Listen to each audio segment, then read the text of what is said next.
Hi, everyone. I think we're more or less ready to get started. It's really great to see so many of you here joining us. Welcome to BADIL's webinar titled States' Obligations to Protect UNRWA, What is Required and by Whom? My name is Rania Mharib. I'm a member of BADIL's Network for Advocacy Support and also a postdoctoral fellow at the FXB Center for Health and Human Rights at Harvard University. And I'll be moderating today's panel. Before we start, I just wanted to add another reminder about the simultaneous interpretation from English to Arabic, if you need it, below. هناك ترجمة فورية من اللغة الإنجليزية للعربية. And I'll give a brief introduction before introducing our panelists today. So we have a distinguished panel of speakers who will be discussing the Israeli-led attacks on UNRWA, the United Nations Relief and Works Agency for Palestine refugees in the Near East, and I will introduce them shortly. So this webinar explores the long-standing Israeli campaign to dismantle UNRWA as a core element of the Israeli regime's strategy to erase Palestinian refugee issue and deny Palestinians their right of return. In October 2024, the Israeli Knesset, the parliament, passed two laws to end UNRWA's existence and operations in mandatory Palestine. These came into effect at the end of January 2025.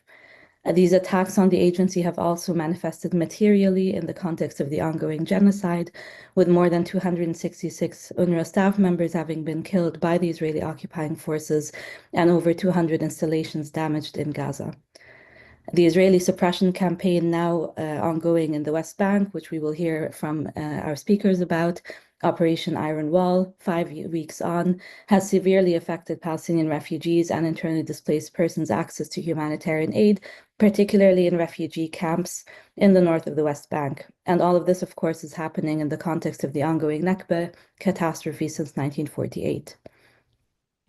We will examine the impact and ramifications of the recent Israeli laws banning UNRWA, how these actions undermine the agency's mandate and operations across its areas of service, and the international community's failure to both protect UNRWA and Palestinian refugees.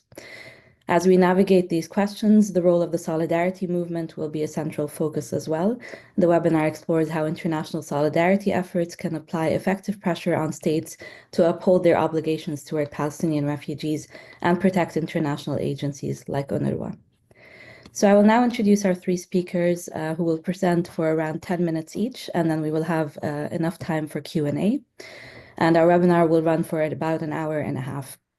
So our first speaker is Mr. Roland Friedrich, Director of the West Bank Field Office at UNRWA, who will be speaking to us about the ramifications of the Israeli laws to ban UNRWA in the occupied Palestinian territory.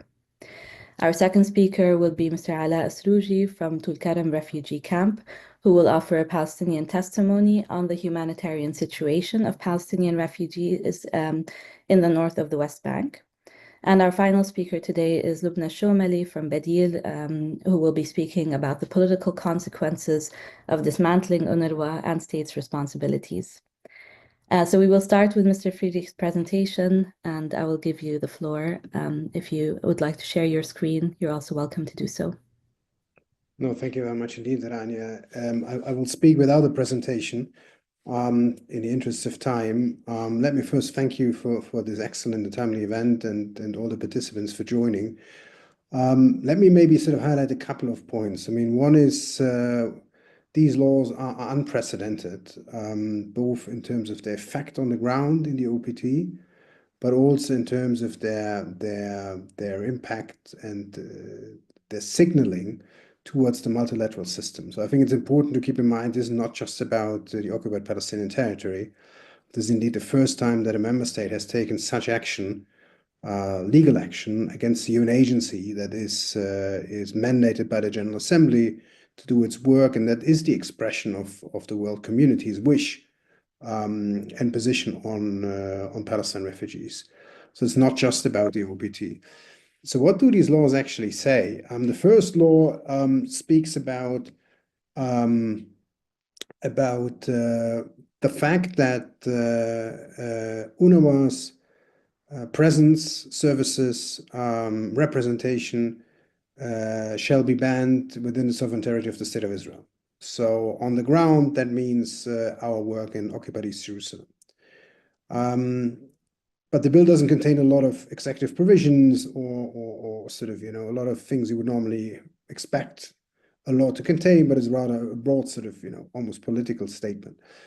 The second bill is slightly more complex. It unilaterally ends, from Israel's perspective, the exchange of letters between UNRWA and the government of Israel from 1967 that essentially, is an expression of Israel's intent and commitment to extend certain privileges and immunities and facilitation to UNRWA's work in the occupied West Bank and the Gaza Strip. That law also contains then, and that is operation, the most relevant issue, no contact policy that makes it illegal or not, that bans Israeli officials from interacting with UNRWA. And I'm trying to choose these words carefully because the bills themselves, again, are not very clear. There's a lot of sort of gray, sort of uncertain terms being used in there. Because they don't, for instance, directly criminalize UNRWA, right? Or working for UNRWA. What I can say here also is that the bills are clearly, of course, in contravention of Israel's obligations as a UN member state under the Charter, but also under the General Convention, which is the Convention for Privileges and Immunities of the United Nations, to which Israel is a party. So that means while Israel has unilaterally withdrawn from the exchange of letters, by international and Israeli domestic law, the privileges and immunities of UNRWA as a UN agency remain unchanged, both by obviously international law, but also by Israeli domestic law that gives effect to the General Convention in the national context. We're now in a, legal speaking, in a weird situation where on the one hand, sort of UNRWA is banned from doing certain things in East Jerusalem. UNRWA is not banned in the West Bank, but because we can't interact with Israeli officials, it is de facto a abrogation of privileges and immunities on the ground because Israel is not given effect to these privileges and immunities. That includes, by the way, the presence of international staff within Israel or the occupied Palestinian territory. That means I and my team, we had to leave on the 29th of January because our visas were not further extended. So it was a de facto PNGing of the international team. And that of course, is very concerning. I mean, it's true, UNRWA was not the only agency that has been scrutinized and pressured in the past, but never to that extent that an agency was by law declared undesirable, and its activities banned. That's what the law says. So the impact on the ground is so far different. Just to say upfront that we continue to maintain our services wherever we can, and that is basically almost everywhere. I come to the situation in the north in a bit, which has an impact for different reasons that might be ultimately connected, but it's the kinetic situation in northern West Bank that makes our work there quite challenging. But in East Jerusalem, and maybe I should say here that overall, in the West Bank, we run an operation with 4,000 staff members. In Gaza, it's 13,000 staff members. In the West Bank, 80% of what we now do is the normal, quote unquote, core business, health services, education, social service and relief for Palestinian refugees, with 47,000 children in school, almost 100 schools in the West Bank, 3 vocational training centers, 500,000 patients, almost 50 health facilities, and around 200,000 Palestinian refugees that receive cash assistance of various kinds at the minute. We also do in the 19 refugee camps all the garbage collection and the infrastructure repairs there of some of the infrastructure.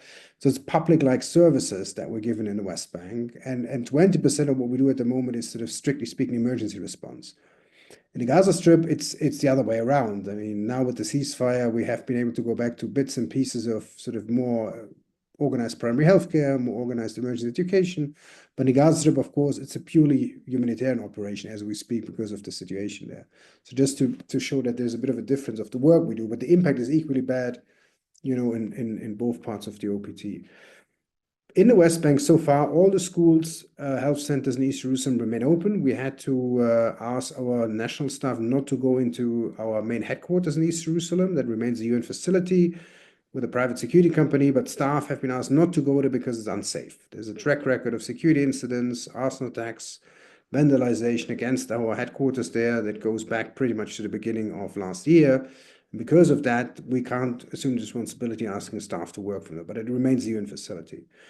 The other facilities in occupied East Jerusalem remain open. These are 6 schools, 3 of them inside the barrier, 3 of them in a Srouji refugee camp, 2 health centers, 1 in the Old City, 1 in the Srouji refugee camp, and then a vocational training center in the Kutva Akab Kalandia area north of the barrier that almost exclusively serves West Bank ID holders, disadvantaged youth from refugee camps around the West Bank who get their vocational training there. And over the last days, we've seen much more pressure there. We had sort of various efforts to pressure our local staff, unauthorized entry into some of the facilities, in that case, the Kalandia Training Center, efforts to enter the schools by municipal employees and the Ministry of Education employees. And that is unprecedented. A lot of pressure on staff. But so far, we've been able to keep those operations in East Jerusalem going because we have an obligation to the children, the patients, and the youth that we serve. But it's very difficult. A lot of personal threats, personal pressure on Palestinian staff members, and we don't know how long this can continue there. To be very open with you here. Then, when it comes to the rest of the West Bank, so far, purely based on the laws, we haven't seen a massive uptick.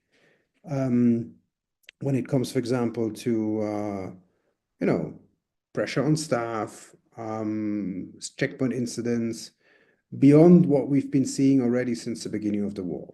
So based on the laws per se, I can't say that we've seen a massive deterioration when it comes to movement and access beyond what we already know, which is a bad situation. Where we see much more immediate impacts is, one, our inability to interact with the Israeli military because of the no-contact policy. That means we had a very well-functioning civil-military coordination system in place until the 29th to protest human rights violation, to address protection issues, to coordinate humanitarian access. We've evacuated 25 schools in coordination with the Israeli military since the beginning of the war. We would normally be informed when operations are over, so we can resume, services safely. That all has stopped, and that is a direct impact of the laws. That's problematic. It's highly problematic because it puts lives at risk if you can't engage with the occupying power in that case and the key actor on the ground in a humanitarian context. Now, coming to the situation in the north, which is extremely concerning, I don't want to talk about things that Allah can say better than I can, but just to say that what we're seeing is, one, unprecedented forcible displacement with more than 40,000 people displaced at some stage. We're now down to 37,000, and that particularly relates to 4 refugee camps in the north: Jenin, Tulkarem, Nur Shams, and Farah refugee camps. A lot of those camps, and the bulk of them, have seen repeated Israeli search and rescue operations, highly militarized since the beginning of the war. So what we're seeing now is not the first time, but it comes against the background of almost 18 months, when you count Jenin camp into this, of heavily militarized operations. And I say heavily militarized because the legal context applicable in the West Bank is a law enforcement context. We're not in a kinetic/IHRL environment as we are in Gaza. We're in an IHRL context, and the applicable legal framework is law enforcement. That means a lot of the tactics that we're seeing that seem to be coming from Gaza are clearly in full violation of the applicable legal framework. So on the ground, what is the current situation? 37,000 Palestinian refugees, largely Palestinian refugees, remain displaced, particularly from the camps of Jenin, Tulkarem, Nur Shams, that are almost completely empty. The 4th refugee camp, Farah, that has not been so heavily impacted by displacement, has seen a return of residents and a resumption of our services there. But the other 3 camps are in an extremely bad situation. So number one, what is unprecedented is the number of people displaced. I have been working on Israel-Palestine for almost 30 years. I don't recall, even in the Second Intifada, but maybe the exception of Jenin 2002, that level of destruction, and certainly not that level of displacement. So that's one thing.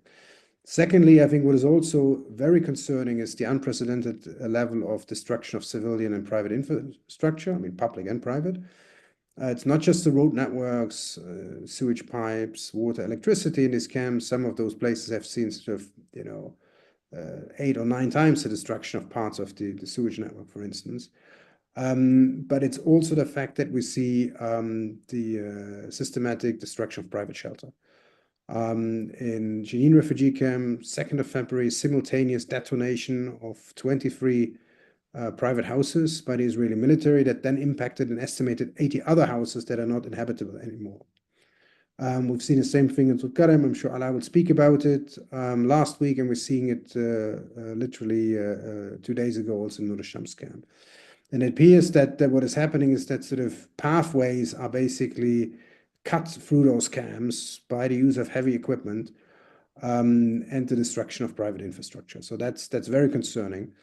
We also see in the case of Jenin earth mounds that make it impossible for people so far to return. And then I think the third point that is unprecedented are the statements about the intent not to let residents return for a year or so. That is also unprecedented. So I think clearly we're talking about forcible displacement, and it doesn't matter whether people are asked to leave or are afraid for their lives, and hence they're leaving. De facto, this is forcible displacement, and I don't think that is sort of clearly enough said in the public. Just very quickly to conclude, what does it mean for our services in the north? We try to do what we can, alone as UNRWA, but also together with the wider humanitarian system, be it UN agencies, NGOs. We have been able, and I should say to that, we operate in these 3 camps, 3 health centers. We operate 10 schools with 5,000 kids there, and we have our sewage services, garbage collection, social services, and so on and so forth. So what we're doing for the time being is focusing on 3 things. One is we're the central function for data collection in coordination with the humanitarian system. So all the IDP figures and all of that. We have a team of about 50 staff that are literally doing exactly that, tracking where are the IDPs, what are the needs, because it's a very dynamic situation, providing this data to the UN system so that cash payments can be made and other assistance can be given. Secondly, we continue or try to run our services as much as possible. For the health centers in those 3 camps, we have been able to put in place alternative health facilities for primary health care. It's much more difficult with the kids. So it's 5,000 kids now in these 10 schools that are displaced, traumatized, living in precarious conditions. Could be a rented building. It could be, a couple of people in one flat. It could be a public shelter, and it's clearly not a conducive environment for kids to learn. So we try to do as much as we can for self-learning materials, emergency education like we're doing in Gaza, but it's a massive concern. And also to be fully objective here, in Jenin, the displacement already started at the beginning of December from the camp, including our inability to run the schools due to the Palestinian Authority operation in that camp. And then the Israeli operation, of course, much more violent than came at the back of this on the 21st of January. So the kids in the Jenin schools, they have been out of school largely since the beginning of December, and in the other 2 camps since the beginning of January. And that is unprecedented. Maybe 2 more points. I mean, when you listen to the statements of the proponents of the laws, particularly in Hebrew, it becomes quite clear that the intent here is to get rid of UNRWA as an agency in the erroneous belief that then the legal status of Palestinian refugees disappears. That, of course, is incorrect. And then when you also hear some of the statements concerning Operation Northern West Bank, one could also get the impression that clearly the intent here is to finish off the refugee camps as social units. And that is very concerning. So if you look at the broader picture, it seems that we're seeing sort of concerted effort to unilaterally change the parameters of a future solution to the conflict by essentially tackling the refugee file and impose political vision from one side. And of course, also there's an impact to UNRWA's work in East Jerusalem and Jerusalem as a negotiation file. So I think that's something that should not be forgotten. And the very last point, I think it's important to raise awareness about the impacts of those bills, not just on our beneficiaries, that's crucial, but also on the political side. I think that what we're seeing in the Northern West Bank now, that level of displacement, which by the way, nobody has the means to really support. We do what we can. Other UN agencies do what they can. NGOs do what they can. The Palestinian Authority does what it can. But there is no resources really available to address this. It's 40,000 people. And it would be naive to think that that could not have an impact on stability in the West Bank more generally, but also on how Palestinians view their current leadership and governing structures. If you have 40,000 people that are basically not returning to their place of residence. I think that's Roland, thank you so much. crucial. I'll close here. Thank you. Thank you so much. Thank you very much. And we'll have more time for Q&A later to discuss some of those points. So for those who just joined us, we have our following speaker is Mr. Awda Srouji from Tulkarem Refugee Camp, who will be offering a Palestinian testimony on the humanitarian situation of Palestinians in refugee camps in the north of the West Bank. There's also simultaneous interpretation, English, Arabic, for anyone who needs it. It's at the bottom, and there is a globe symbol with interpretation. So Mr. Awda, يعطيكم العافية. floor is yours. علاء سروجي من مخيم طول كرم. Awda Center from Tulkarem Refugee Camp. I'm the manager of Awda Center.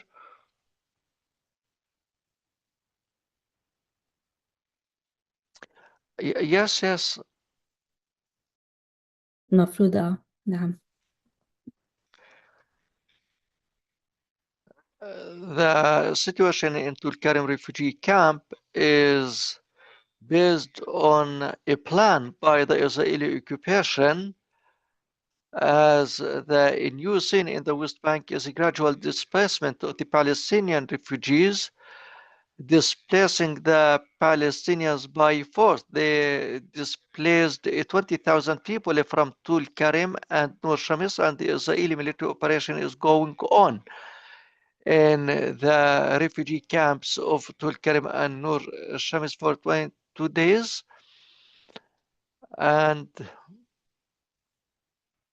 the goal of this Israeli aggression is to uproot the Palestinian people from the two refugee camps and to reshape the demography of the Palestinian refugees. So I can say that what we have here is a humanitarian catastrophe and political catastrophe that all the refugee camps in the north of the West Bank are suffering from, as this is the Israeli plan. It is a strategic plan. They target the refugees and they target the UNRWA.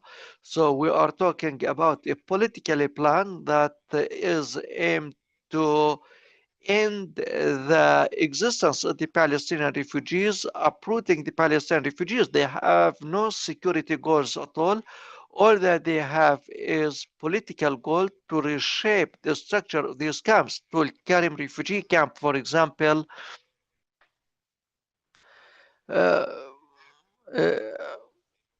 16,000 people from it were displaced, and they are living with their relatives and in shelters outside the camp. But their living conditions are very difficult because they don't have the health services or the humanitarian services. In addition to that, the living conditions in the camp are very difficult, as Israel is destroying the infrastructure and destroying the camp. They destroyed 16 houses in Tulkarem refugee camp, as Israel itself declared, in order to build a road. And they destroyed 11 houses in Nur Shamis refugee camp to build roads.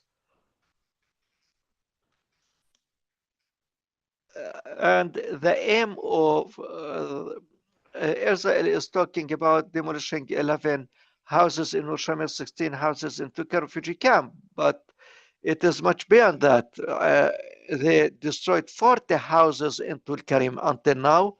In Nur Shamis, they destroyed not 11, they destroyed over 30 houses. So I can say that it is Israeli war on the Palestinian refugee camps and on our people. And at the same time, they target UNRWA. There is no education in our refugee camps. Our students have not reported to classes for 35 days. Our pupils can't go to schools as the Israeli military operation is going on. and the students, at the same time, the health clinics are closed in the refugee camps, as there are no humanitarian services because our refugee camps are closed off by Israel, and there is no coordination, of course, with the Israeli authorities to secure any of the services for the refugees. So that is the situation. There are 200 families living in Tulkarem Refugee Camp, and they are living very difficult conditions because they can't enter in kind service or even medicine. I can say that it is a real war on the Palestinian refugees, a war from one side by the Israeli occupation forces, and the Israeli military enforcements are continuing, and the Israeli demolition of the infrastructure is going on, as they left nothing intact in these refugee camps. Since years, we have never seen such destructive operations by the Israeli occupation, who climbed the roofs and filled the streets and besieged every house and every facility in the refugee camps. So this aggravates the suffering of the Palestinian refugees and makes life impossible for them. I can say that what's happening is a violation of the basic human rights of the people, the right to health, the right to education, and the right to decent life. The people are deprived of everything, and they have no safe place in the refugee camps, and at gunpoint the families, including the old, the disabled, the children, were forced out of their houses and of their neighborhoods. The extensive firing by the Israeli soldiers is going on all the time, as Israel destroys the houses, the stores, the water pipes, everything. It is urgent, really, that the free world stand up and expose the Israeli crimes and pressure Israel to stop its crimes. What's happening in Jenin and Tulkarem is unprecedented, and it is a barbaric aggression.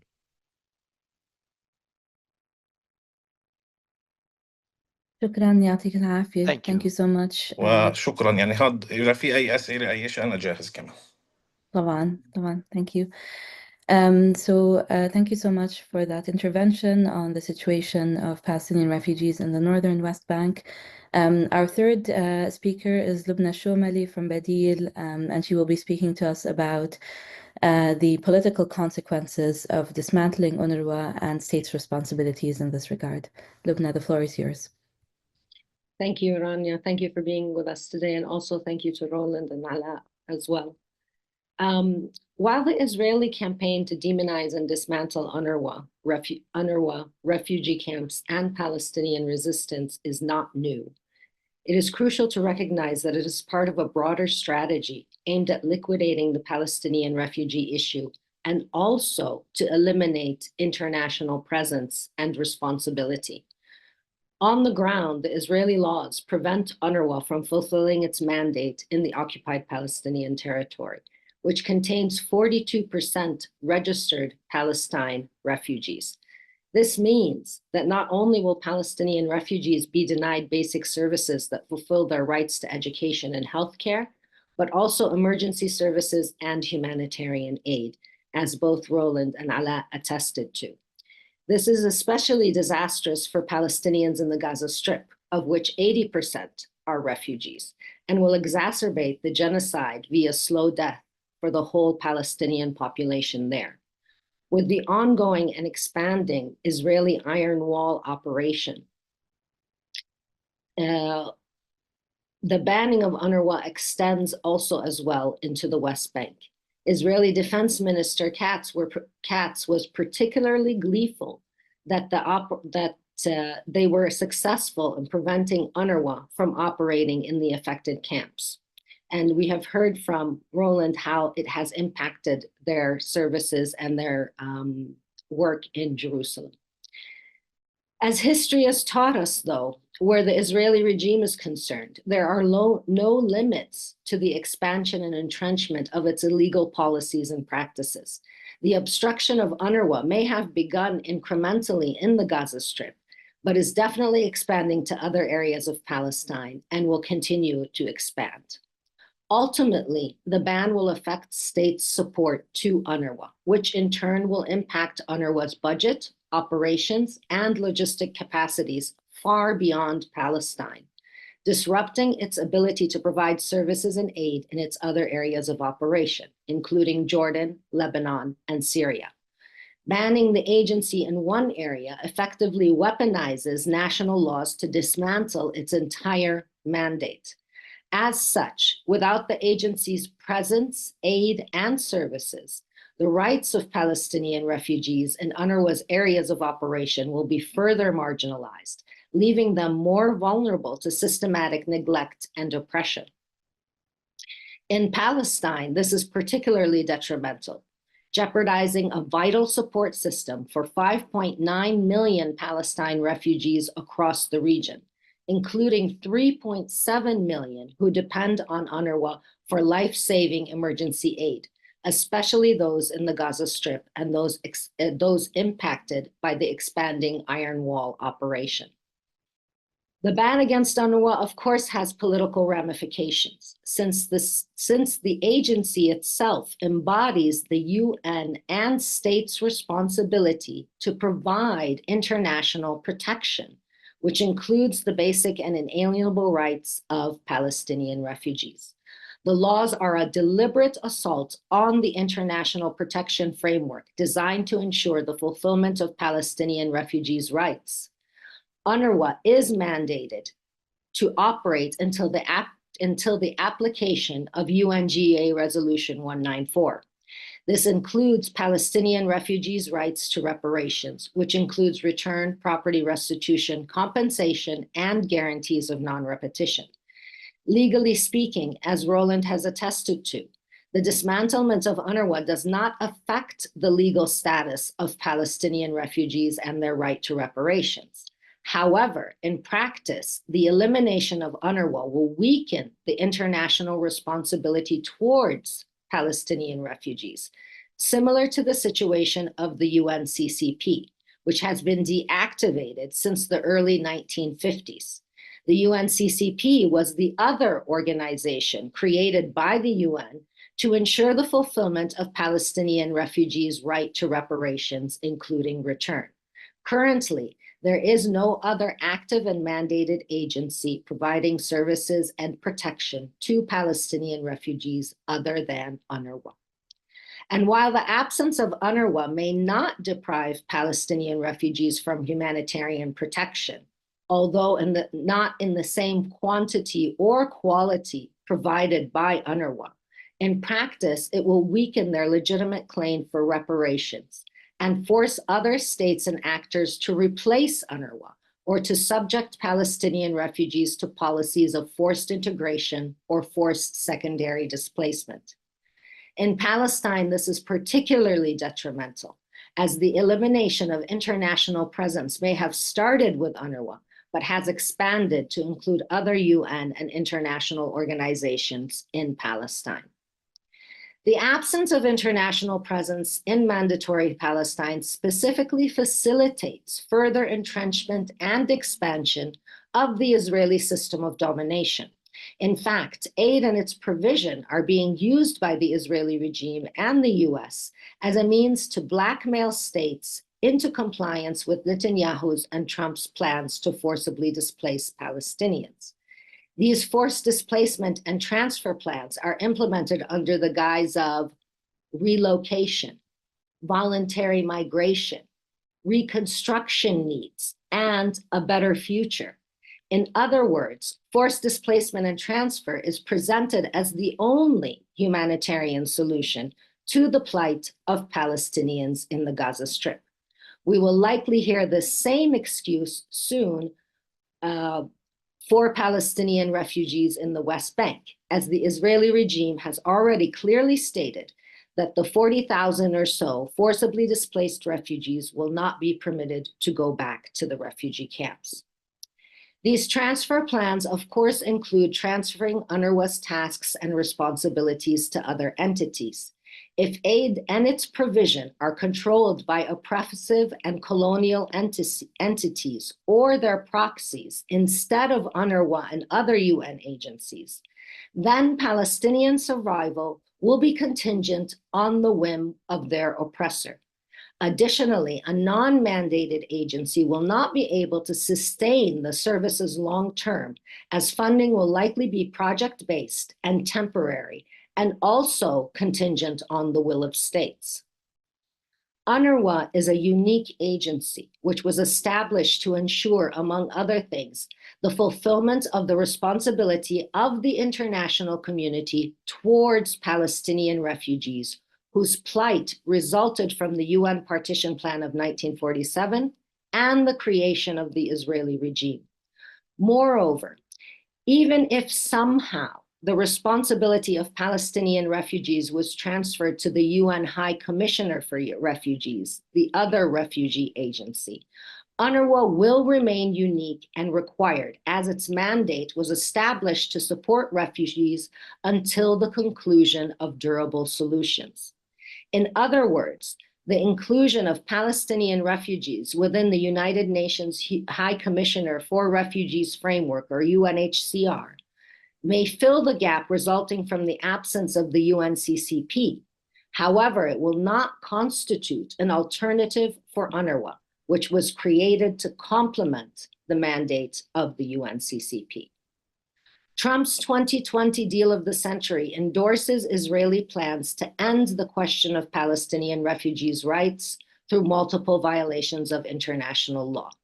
If third states had responded properly to the deal of the century and the long-standing Israeli-US anti-UNRWA campaign, the Israeli and US administrations would not have been able to flaunt their current plans, which are prescribed international crimes. Forced displacement and transfer is an international crime.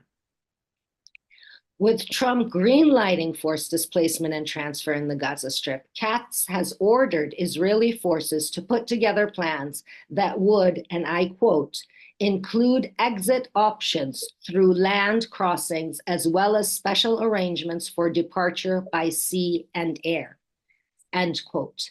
He has also created a new committee to spearhead the displacement and provide extensive assistance. It should be noted that should Palestinian refugees from the Gaza Strip participate in Katz's voluntary immigration scheme, there is nothing voluntary about it, because currently in the Gaza Strip, there is a complete absence of any adequate conditions of life necessary for survival for Palestinians there. What is required from states is much more than empty rejection and condemnation. States are required to fund UNRWA. Defunding the agency is a form of complicity, if not participation, in the crime of weaponization of aid and starvation. States must also take measures to ensure UNRWA's responsibilities and services are not transferred to other international or local organizations or host states. The UN and states, individually and collectively, must take practical measures to pressure the Israeli regime to rescind its laws banning UNRWA's operations and fulfill their international obligations. Only with the imposition of military embargoes and political, diplomatic, and economic sanctions, as well as by halting Israel's membership in the UNGA and UN agencies, will the Israeli regime be brought into compliance.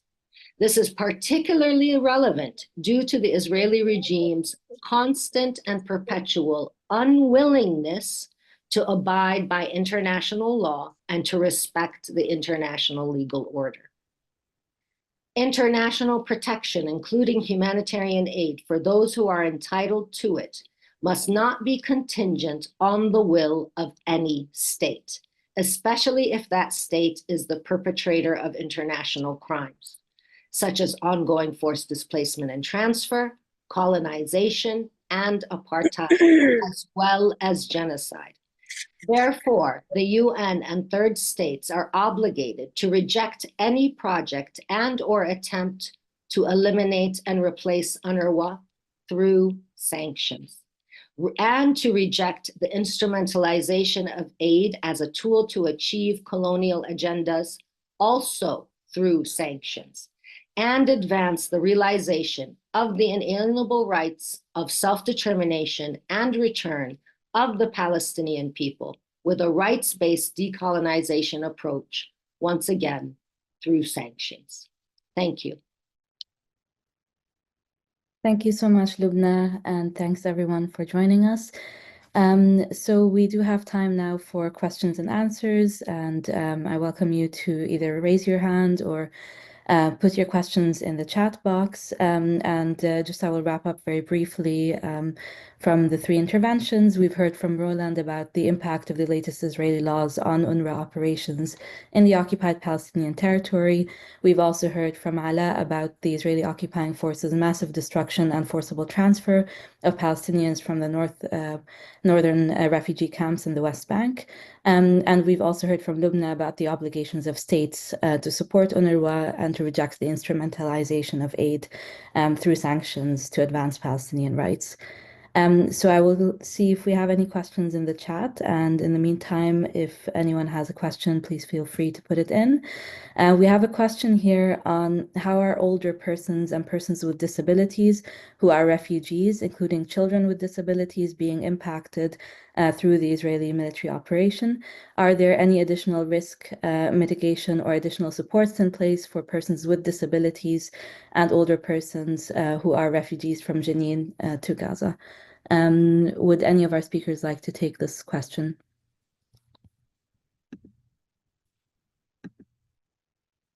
Maybe Roland? I'm happy to take it, but I think Allah is Or Ala. in a closer proximity, and then I can come back a little bit more on the response, if that's okay. Absolutely. I don't want to put him on the spot, of course. تفضل علاء.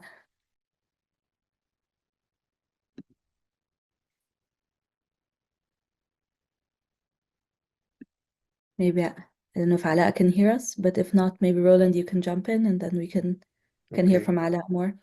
I mean, clearly, as in any humanitarian emergency, there are differentiated impacts. I think what we're seeing, the impact on children in the northern West Bank is very severe. Let's not forget that these camps have seen these kind of heavily militarized operation destruction arrests for more than a year and a half now, and in the case in Jenin, even longer. And Jenin goes back to July 2023. And we already lost in the scholastic year 23-24 more than 30% of the school days in Jenin because of the repeated closure of the schools due to Israeli operations. And this year it's going to be worse. Then add to that the psychological impact, very severe on children particularly, but also I think clearly on people with disabilities. Directly because of course they're displaced and don't have adequate access to equitable services, but also because the organizations in the camps that used to provide those services, whether it's UNRWA, whether it's community-based organizations working with UNRWA or independently, I mean that has also stopped. So clearly the impact is very severe. And I think we can only imagine the cumulative trauma of older people who've been, in the case of Jenin, through iterations of those operations, and sometimes, of course, vividly also in a way or another recall 1948. So I think it's very severe and traumatic. Responses, yes, we run, for example, a dedicated service for mental health and psychosocial support, hotlines. A lot of people call, of course, asking for, look, where can I get access to food, non-food items? hygiene kits, that is one thing, but other people just want to speak, right? So that's something we try to do, particularly when it comes to psychological support to people who are disproportionately affected. But again, as I said earlier, at the moment, nobody really has the means to respond to that situation adequately.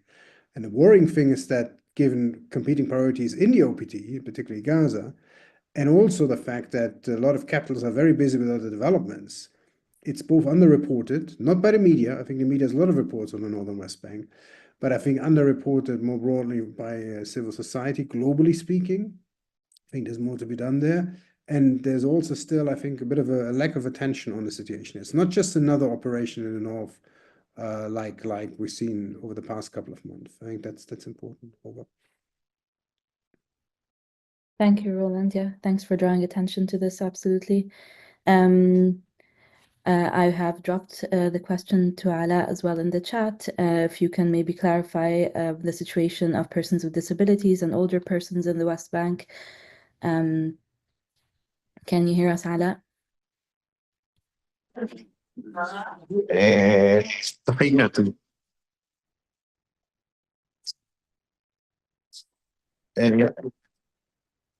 يعني بالتأكيد without any doubt, we are talking about hundreds of disabled persons and hundreds of the elderly and children, mainly children with disabilities. You know, in light of the Israeli military operation, it is very difficult to move them from one place to another. The way they were transferred from the refugee camp was unimaginable, really, as people were trying to put them in a safe place. Psychologically, they are collapsed, really, and their trauma doubled, and some people died. Some elderly people died while the people were trying to move them away from the refugee camp. So we are talking about even the people who made it out of the refugee camp, their living conditions are very difficult. And the elderly in one of the centers they gather at, it was difficult for them even to have a bed to sleep. These people, you know, they are sick. They can't use ordinary toilet. They can't sleep on a mattress. And this exacerbated their situation. And I can give examples of many people, and also the elderly woman who died. Also, we have the children who suffer autism. They suffer autism, and when their houses were broken by the Israeli forces, their situation got worse. They got traumatized because of the uproar of the bullets and the bombs. So these categories of the society are the most vulnerable, and their suffering is not describable by words. We use the ambulances to move some of them from their houses, but their psychological health is bad, really, and tens of children are suffering from incontinence now. They urinate because of fear, what a dream they have. Hundreds of children now can't speak. They lost their ability of speaking. And the international organizations that are concerned with the rights of children are not available in the refugee camps. So the interventions are not systematic, are not organized. And the staffs that we have don't have the ability to respond to these crises, especially when we talk about children losing their ability of speaking because of fear. They got shocked, they got traumatized. When they saw their families being transferred, it is a state of war. You know, it is a state of war. People don't have blankets. People don't have. Some people spend 2 nights without any blankets, including children and elderly. The patients also go through the same experience. So we are talking about abnormal situation.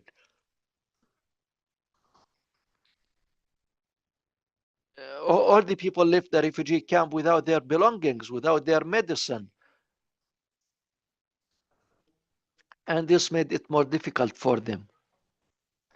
We have another couple of questions in the chat, so I will read them both out and then we will direct them to the speakers.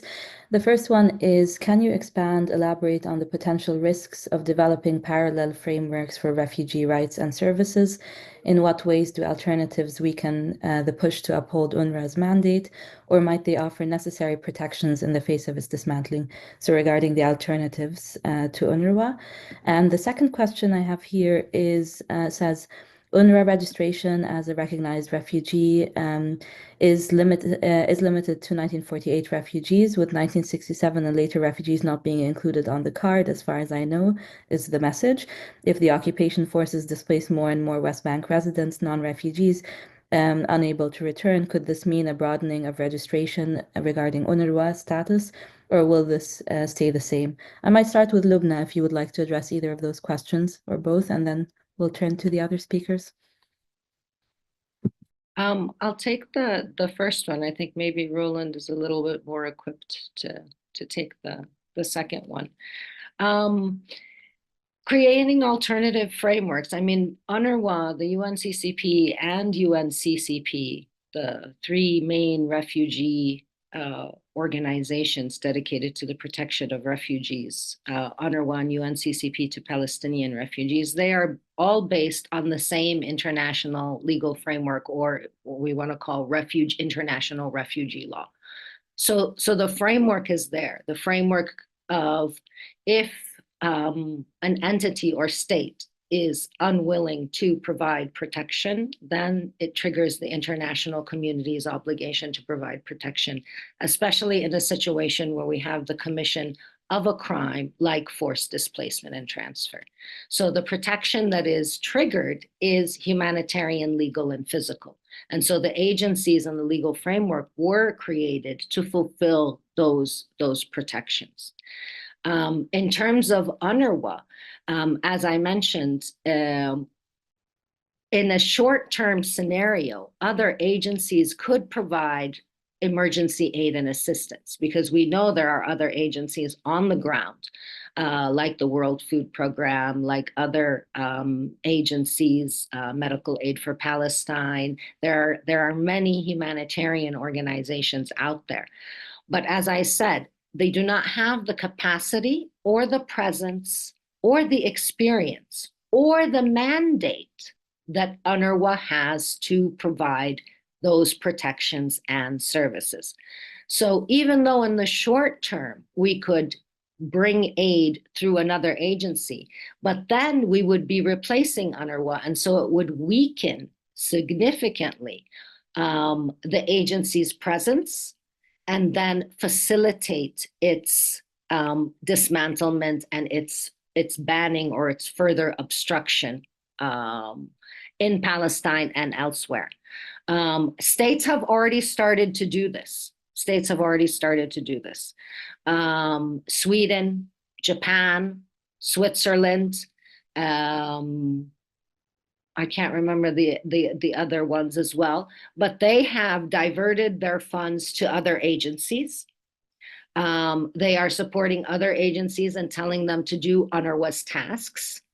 And even though, as I said, this might in the short term provide reprieve for Palestinian refugees, in the long term, it will be extremely, extremely detrimental. And so what is required is that the international community or the international solidarity movement, activists, human rights defenders, lawyers, and so on and so forth, they pressure those states to fulfill the obligation that they have to Palestinian refugees by ensuring the unobstructed and continued services and presence of UNRWA in its areas of operation. Thank you so much, Lubnah, and really important point there on the dangers of defunding UNRWA and also deferring its tasks to other agencies. Roland, there was a question I mentioned earlier about the impact of the ongoing displacement of Palestinians in the West Bank on UNRWA registration. If you could take that. And there was another one specifically about, does UNRWA have a clear strategy to confront the policy and plan to end the refugee issue? And what is this strategy based on? So maybe if you could take these two. And a reminder that you can put your questions in the chat, and we still have enough time for Q&A. No, thank you very much. I think that they're both excellent questions. The first one is a very interesting one that honestly we haven't had even time to think about. Just to say that, yes, I mean, as you know, the definition of a Palestinian refugee is ultimately a geographic one.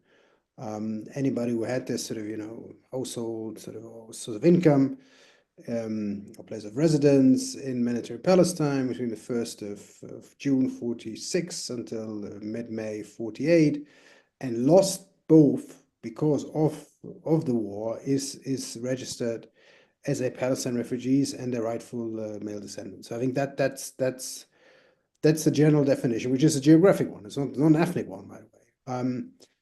Now and then, based on Naqsa and the developments of 67 and some further crisis later on, we were also mandated to extend that assistance to others. So in theory, you could argue that if we see large-scale displacement now of people who are not registered refugees already in the north, then yes, that same sort of request by the GA or others to extend that assistance could materialize. But at the moment, the bulk of people displaced are in fact registered Palestinian refugees. But it's an interesting question. It's an interesting question. On the strategy side, I think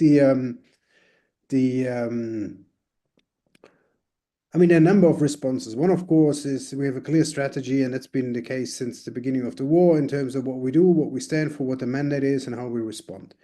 Now, particularly on the bills, we've done a lot of work to raise awareness and garner political support in relation to these bills. Just to go a step back, I mean, there were also the allegations about this participation of a limited number of UNRWA staff in Gaza and the terrorist attacks of 7th of October.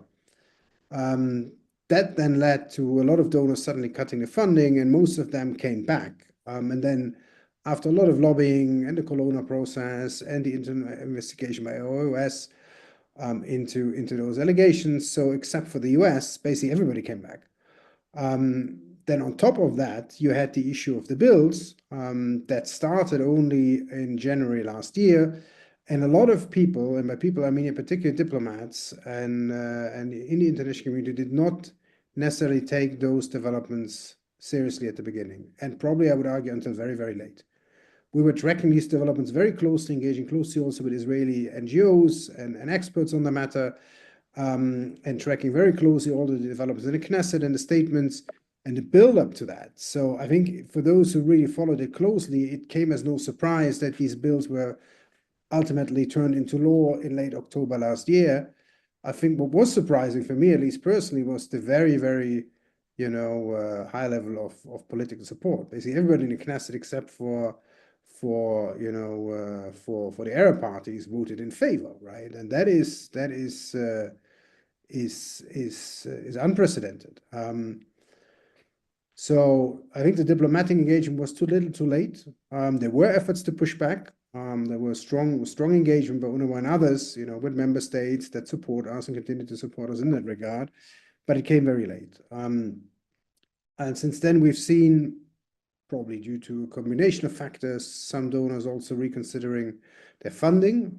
Some of them have indeed said that they will not continue to fund UNRWA, which creates problems for us. A lot of that is due to very targeted campaigns in parliaments. So I think where really UNRWA as an agency needs advocacy support is with national lawmakers. That is really essential. And we'll see where this is going. I think the last thing I would say that on the legal side, internationally, there has been and there is ongoing legal work to push back. As I said at the beginning, this is not just about UNRWA. It sets a precedent for the multilateral system. Today it might be UNRWA, tomorrow it might be other UN agencies, and in fact other UN agencies have already been pressured in the OPT, but it might also be other UN agencies in other places in the future. So it goes way beyond UNRWA or the OPT. And that's exactly why there's a pending request for advisory opinion among the ICJ on the legality of Israel's activities and actions against UN agencies or constraining the UN's space to operate writ large in the OPT. And I think a couple of member states have made the submissions in the last couple of days. So that's a very interesting one. Of course, there is also other issues here. I mentioned it, I think, also at the beginning. There's a clear contravention between existing international law and Israeli law and the laws themselves, right? Particularly when it comes to the respect of privileges and immunities. I think there's also Israeli NGOs who have submitted a case before the Israeli Supreme Court calling for an immediate, requesting an injunction to freeze the implementation of the bills. And that's, by the way, the only official document we've seen from the Israeli government on how the Israeli government seeks to implement those laws is the response of the Attorney General to the Supreme Court from roughly, I think, was it a month ago, on this petition. And it's an interesting read. It's in Hebrew, but it's an interesting read. So that is also something that is happening. But the pressure, I can tell you, that is intense and immense. And we're very worried about the safety and security of particularly our local staff, who, by the way, have privileges and immunities as UN staff, as any other UN employee, any other international UN employee. Okay, thank you. I think Lubnah has her hand up, and then I will raise some of the other questions we've received. I just wanted to comment on the registration issue. I mean, as we have said, that the Nakba is ongoing. So it started even before 1948. So one of the pillars of the Israeli regime is the forced displacement and transfer of Palestinians again and again and again. So it's an ongoing situation. And so the problem is that there are millions of Palestinian refugees and internally displaced persons who are unable to register because the UNRWA definition, as described by Roland, is not only geographically based, but is also needs-based. So it's not the standard refugee definition as defined in the 1951 Refugee Convention. So this is one of the gaps, let's say, in UNRWA's mandate that should be strengthened. And UNRWA should be, the definition that should be used is the internationally recognized legal definition of refugee, which is someone who has experienced forced displacement and transfer and crossed an internationally recognized border. The registration issue is a problem because without the registration, then we don't know where these displaced Palestinians end up. We know, for example, that 37 to 40,000 Palestinians from the refugee camps in the north have been displaced, but where are they now? Except for the ones that are registered with UNRWA, and if UNRWA is able to track the movement of those refugees. But what about the unregistered refugees, and so on and so forth? So one of the things that we have asked for is the bolstering of UNRWA's mandate rather than the breaking down of UNRWA's mandate, which is what Israel and the US are trying to do now. So by defunding UNRWA, by putting the bans in place, they have essentially impacted the mandate of UNRWA, which was given to them by the UNGA. Excuse me. And so only the UNGA can change or alter or expand UNRWA's mandate, not individual states. So as Roland has said, this is unprecedented. And the as he also said, the attacks on UNRWA could expand to attacks against other international organizations and UN agencies. And Israel has passed recently a new law where they are more critical and more restrictive of other international organizations and their ability to register in Palestine and get visas.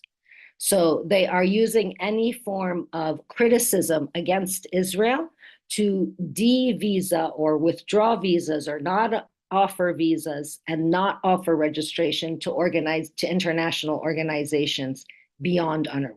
So as Roland says, this is like a, it has a snowball effect. If we get rid of the biggest international presence in Palestine, then what's to prevent Israel from also getting rid of other international presence in Palestine? And this is why the replacement, going back to the question from before, replacing UNRWA is so dangerous, because if the largest and most capable and the mandated agency is no longer there, then how are other agencies supposed to push back or maintain their presence, especially with the escalation of the restrictions? Thanks so much, Lubna. We do have another question in the chat, which is more forward-looking, but what states and the solidarity community can do, and I think that's really important. So the message mentions that the African Union has filed its intention to intervene in the ICJ advisory opinion proceedings in respect of UNRWA, and we are monitoring this and their written submissions closely. Also, several governments in Africa, South Africa, Namibia, Senegal, and others are leading interventions in the Hague Group for accountability purposes. The question is, what specific role and solidarity action will be helpful for such global South states and activists in the African region in particular?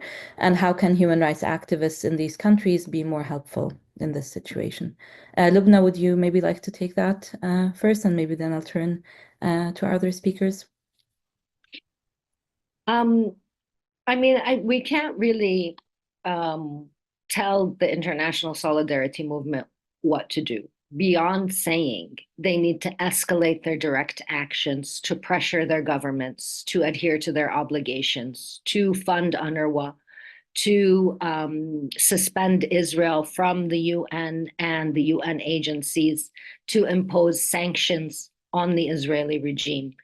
The international solidarity movement, each group or each individual in their location knows the pressure points, or I would hope would find out what the pressure points are, and I can't dictate the specific actions. But I can say that states are obligated to fund UNRWA.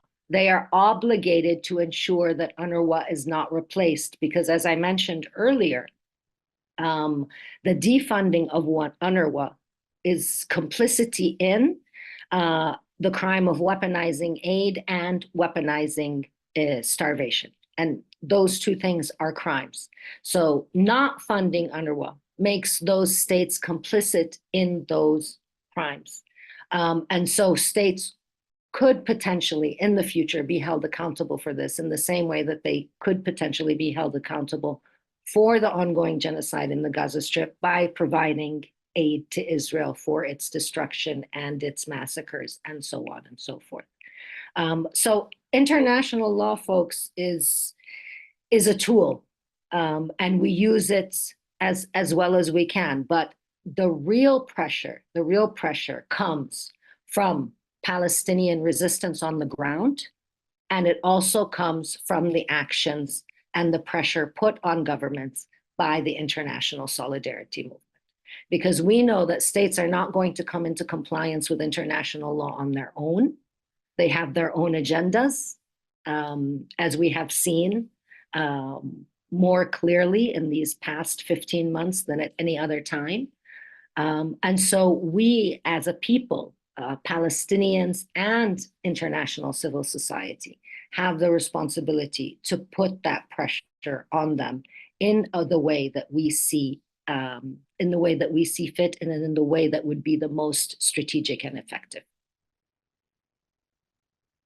Thank you very much, Lubna. And I think maybe just to draw the audience's attention to some of BADIL's statements on this question as well.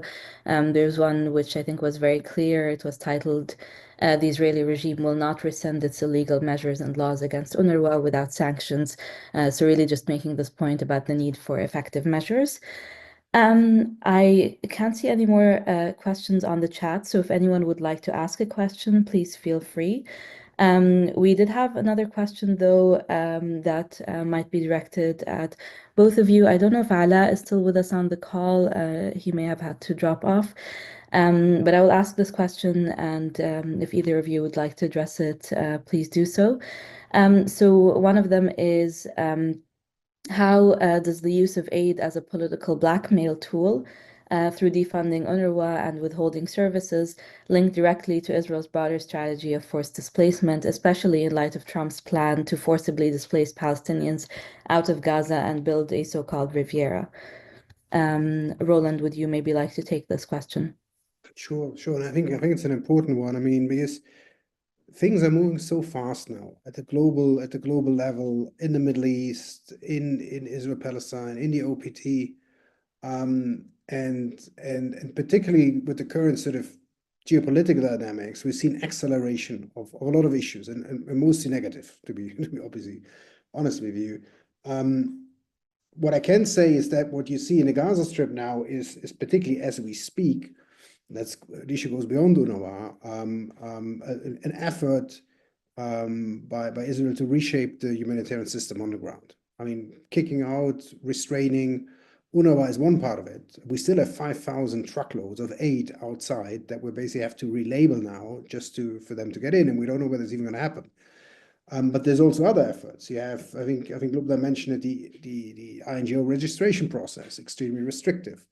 Requests to control the aid disbursement from A to Z by the government of Israel. The issue of, I mean, it popped up since the beginning of the war, safe zones, humanitarian zones, sort of areas that are sort of allegedly free of Hamas, and then basically people allowed to go back in there, and then the potential role of private military companies, and now the de facto role of private military companies. So there's all of those things happening on the ground that really reshape the humanitarian system and sets, again, a very dangerous precedent. The other thing I would add to that is that, perhaps also relating to the preceding question, I mean, and what the Global South can do, clearly what happens, particularly now, what happens in Israel, Palestine, sends signals through the whole world. And I think that, you know, beyond sort of the broader legal questions and the political questions, there's some very basic things that are being questioned here. And it's a basic humanity of all of us. Every life is worth the same. And these very basic assumptions are being put into question every day, as we see in the OPT. And that is a harbinger of a world that, you know, a lot of us do not want to see. So I think that very basic, you know, theme of what happens at the moment on the ground, and how to connect sort of those who care about international law and international humanitarian law around that, I think is very important. And that's where I think global civil society has a continuing key role to play, and has ample opportunities. IHL, Switzerland, is calling for a conference soon to look at the IHL in a broader context now, but clearly informed by what happens in Israel and the OPT. So I think there are a lot of talking points or rallying points, but it's important to be out there and to be vocal. Thank you. Thank you, Roland. Yeah, I really appreciate that. I welcome again any questions from the audience. If you still have some, we have a few more minutes. So any burning questions, feel free to raise your hand or write a message in the chat.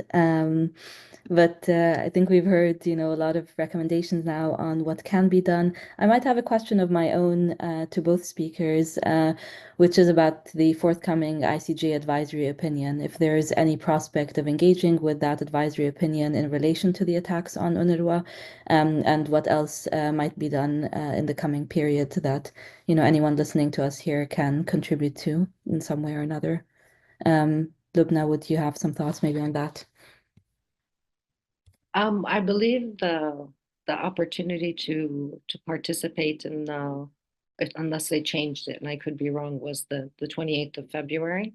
But it's definitely I mean, international law is very clear on this issue of what Israel's obligations are, both as a UN member state and as in its role as the occupying power, what it's supposed to do. So I don't think there's a question there, as international law is very clear on that issue.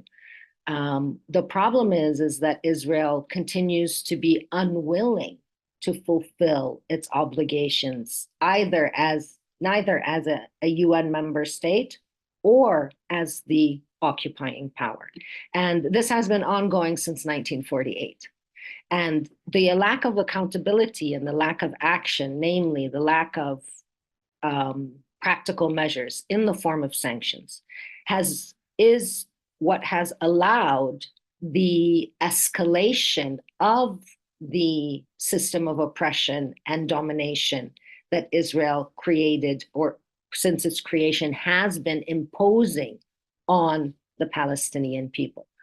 The key to getting something out of the ICJ advisory opinion on the right to humanitarian aid and Israel's obligations is to highlight that unwillingness, because the unwillingness is what triggers international responsibility, meaning that third states must act when a state or entity is unwilling to act.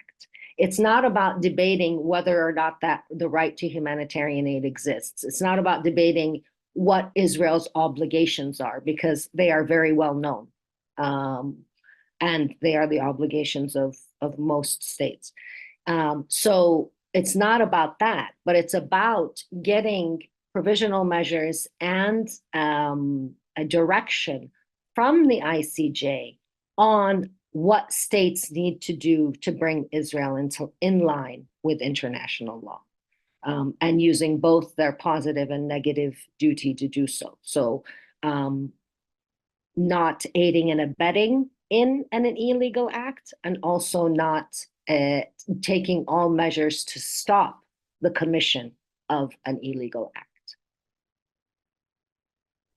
Thank you so much, Can I make Lubnah. one comment, Rania, on Yeah, of because I course. think that's often also overlooked, particularly when it comes to UNRWA. I mean, you know, the view of Israel vis-a-vis UNRWA was not always as it is now.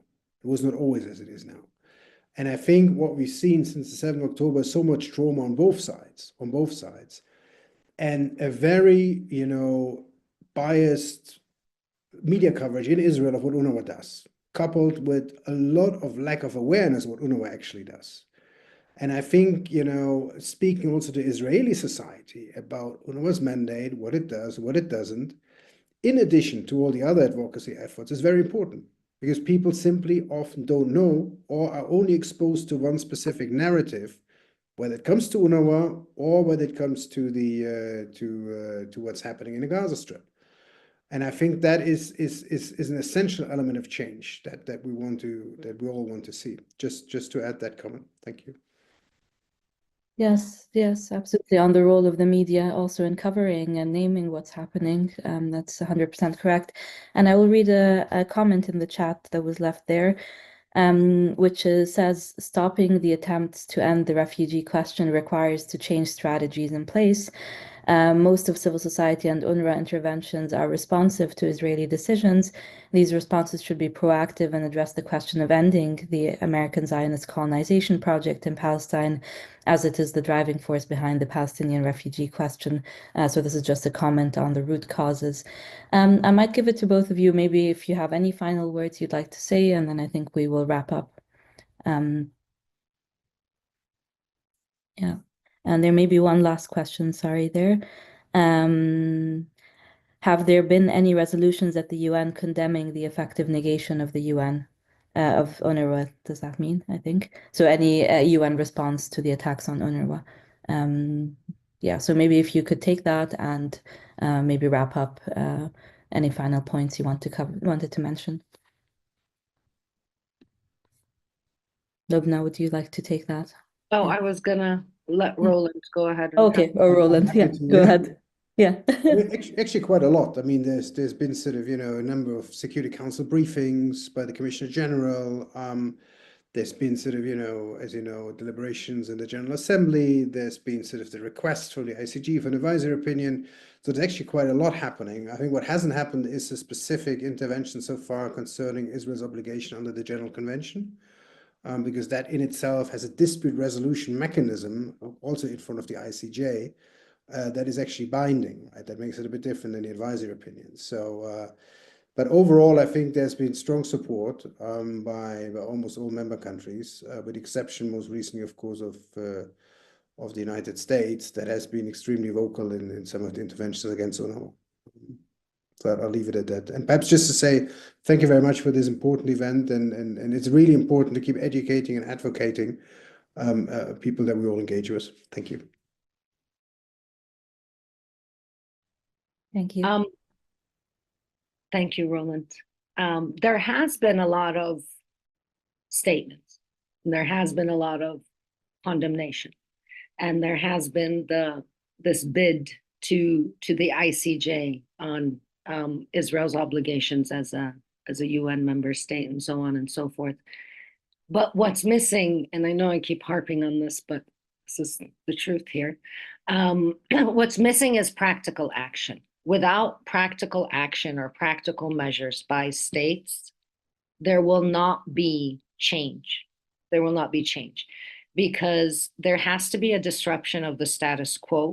There has to be a disruption of the imbalance of power, and states, through sanctions, have the capacity, they have the obligation and the capacity and the duty to halt Israel's crimes, which have been ongoing since its creation in 1948. As I mentioned earlier, it's the lack of accountability, it's the biased use of the international legal order that has brought us to what we have witnessed and experienced as the Palestinian people, an ongoing genocide for the last 16 months. And the extension of that into the Gaza Strip.